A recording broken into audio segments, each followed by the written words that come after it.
আজকে বৃহস্পতিবার। তো বন্ধুরা আজকে দুপুরে কী থাকছে সেটাই শেয়ার করব। আজকে থাকছে মোচা।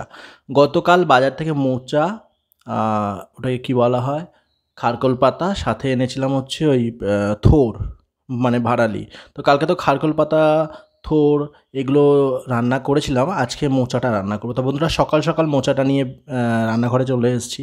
মোচাটা একটু দেখিয়ে দিই আপনাদেরকে। আর সাথে থাকছে গতকাল যখন বাজারে গেছিলাম মাছের ডিম আনতে, সেই সময় ৩ পিস একটু বড় সাইজের কাতলা মাছ, ৩ পিসের মতন মাছ আমি কাটিয়ে নিয়ে এসেছিলাম। ওই ৮০ টাকার মতন পড়েছিল। তো সেই ৩ পিস মাছ রেখে দিয়েছিলাম। আজকে সেটাই পোস্ত দিয়ে ঝাল করব, আর বেশ ঝাল ঝাল করে। আর সাথে থাকছে হচ্ছে মোচার ঘন্ট, কিছু ছাড়া। কিছু ছাড়া কেন?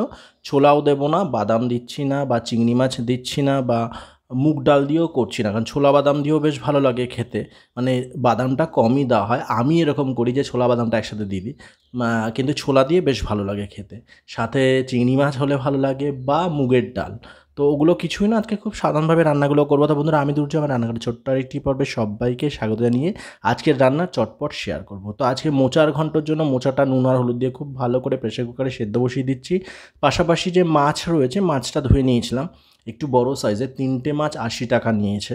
তো বেশ বড় বড় সাইজ করেই কাটা হয়েছিল। বলেছিল দোকানদার কাকু যে ৪ টুকরো করে দেওয়া আছে, না ৩ টুকরোই করো। তো দুপুরের জন্য এটা রান্না করব। তো মাছগুলো একটু নুন আর হলুদ মাখিয়ে নিলাম। এবার প্রথমেই কড়াইতে তেল দিয়ে, একটু বেশি করে তেল দিচ্ছি।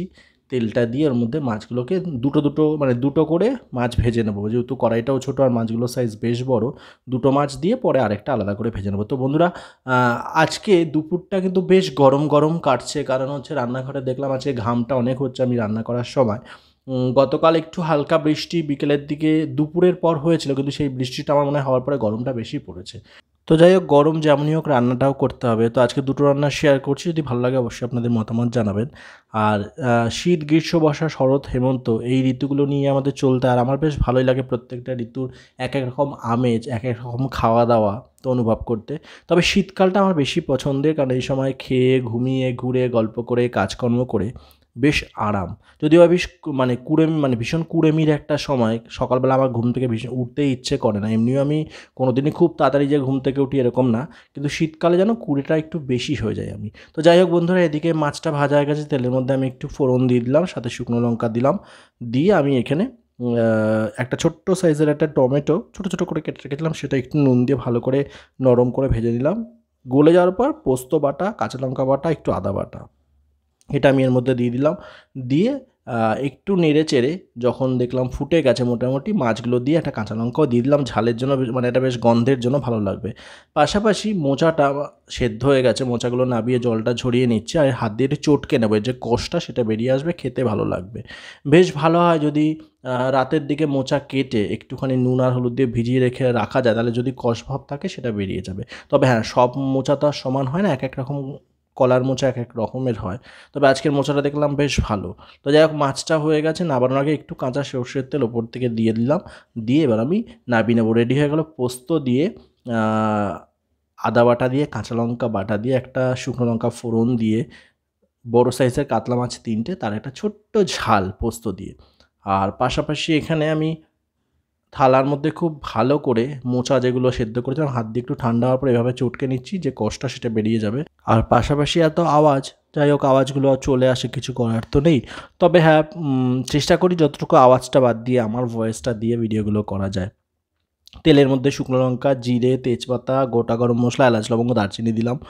দিয়ে আলুগুলো নুন আর হলুদ মাখিয়ে রেখেছিলাম। একটু মোচাতে আলু না দিলে ভালো লাগে না। ছোটো ছোটো করে কেটেছিলাম, সেটা খুব ভালো করে লাল লাল করে ভেজে একটু জায়গা করে নিয়ে ওখানে সমস্ত মশলার মধ্যে কী আছে একটু বলে দিই।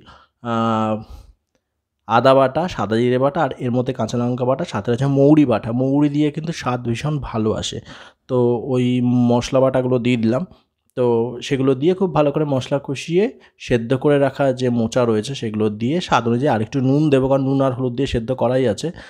ভাজায় দিয়েছি, মশলাতেও দিয়েছি নুন, একটু আলাদা করে এর মধ্যে একটু নুন দেবো। দিয়ে আর একটু চিনি এখানে অ্যাড করে দিয়েছি, যাতে খেতে বেশ ভালো লাগে। যেহেতু আগেই বলেছিলাম আগের ভিডিওগুলোতে যে কচুর শাক, কচুরলতি বা এই ধরনের কোনো রান্নাতে একটু যদি চিনি অ্যাড করা হয় বেশ ভালো লাগে। নিরামিষ রান্না বলে কথা, কারণ এটা পুরোপুরি নিরামিষ হচ্ছে আজকে।